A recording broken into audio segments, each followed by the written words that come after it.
I'm William Stewart, co-founder of Teleios. Welcome back to our verse-by-verse study on the book of Matthew.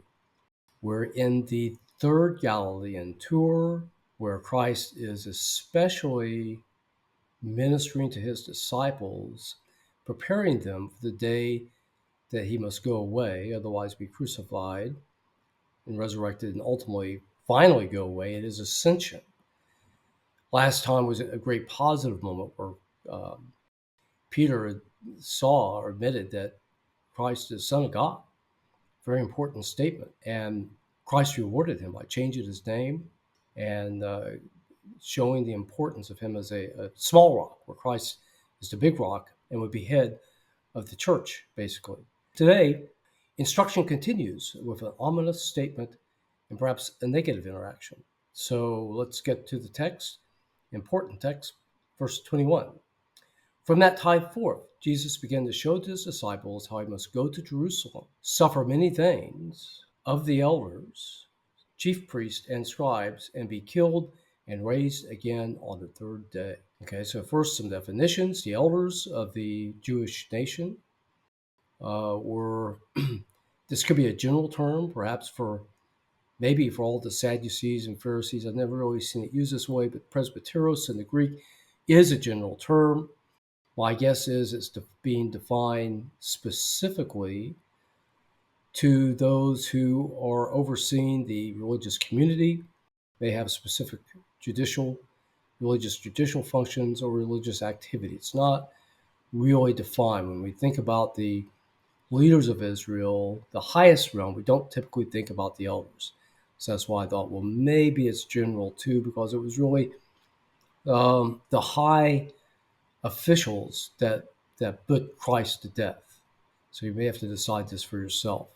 Chief priest. Well, this is in the plural. Usually we think of the chief priest, the position coming down from originally with Aaron, Moses' brother, but there was one high priest. But there were other priests that also were chief priests that had functions. There were the 24 priests that would oversee the rotation of the Levites to the temple service, maybe former high priest, other senior priests with specific duties that we just don't know. But obviously there were other types of chief priests below the high priest, I would think. Scribes, these are the experts in God's word, the lawyers, which are mentioned a number of times in the Synoptic Gospels.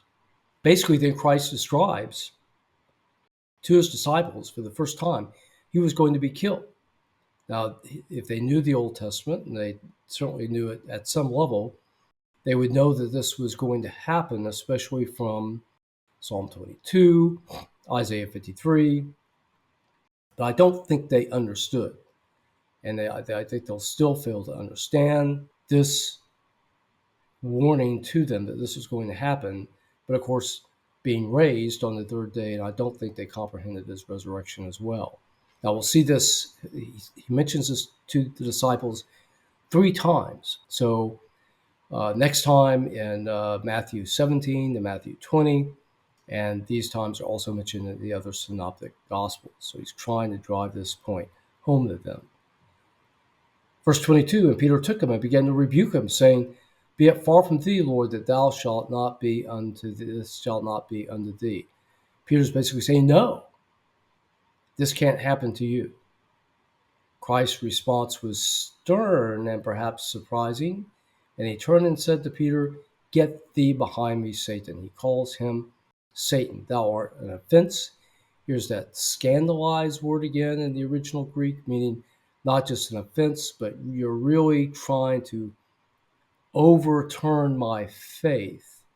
And really what Peter is doing is trying to overturn the will of God to bring salvation through Christ and his death on the cross. This is a big deal. Peter's trying to overturn his own salvation. For thou savorest not the things that be of God, but those that be of men. So the disciples have been taken care of by Christ in the past 3 years. In a sense, it had been an amazing journey, seeing the miracles, being taught by Christ, by God, really.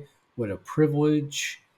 Perhaps they were comfortable And now he's saying it's all coming to an end. And they must have loved Jesus at a certain level and did not want to see this happen to them. So he's saying you're looking at things as men as opposed to God, who has his own purpose and bringing salvation. This is even now a challenge to us all in the church, that we think biblically, we transform our minds, like in Romans 12, verses 1 and 2, to think in a biblical way and not like men.